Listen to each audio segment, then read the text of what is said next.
Arjoy, how does it feel na break mo ang record sa Philippines and now 21K champion sa SM to SM run like murag less than a week rani mo ni nakuha? Sa Tokyo sir is unexpected kayo kung nabit na record kay ang goal ra ginako kay Rock PB tapos mo dool ra sa kuan national record.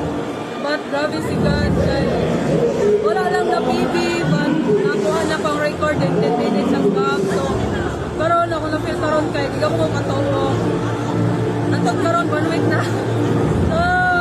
So grabe. Kanan mga kakago na mo ni coach. Grabe oriented kay tanan kay mo ginamong goal. Goal sad na ma-qualify sa Asian Games on to on sa Tokyo Gapon. Then karon sa SM to SM nga ko lang gikuan kay perform gihapon pero wala akong expect sa time kay medyo mo so mo to ang gibuhat nag-maintain ako sa pacing wala ko na pang pressure so grabe kayo welcome sa mga tao ba while go run ko kayo na like all the way pag start pa lang pag finish grabe ang pagkuha nila ba like sa gasa na yung go hard sa nana.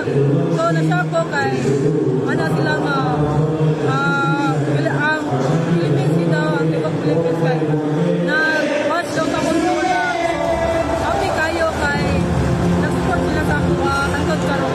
So, hopefully, supportahan daw ko sa pumabot kontrola sa isang games na dapat sa Tokyo.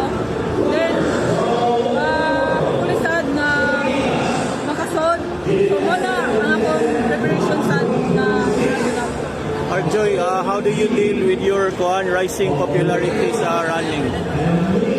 Karon sir, nabaguhan ko kay nang kay sig panawag sa kuha, sige chat, sige mission, ana. Then usahay na konsensya ko kay di na ko ma-replyan ba. Mura to pressure sa mga sa usahay. So guys, sorry kayo sa wala na replyan. Wala na ko na kuhan but ako basahon pag di na kayo ko busy.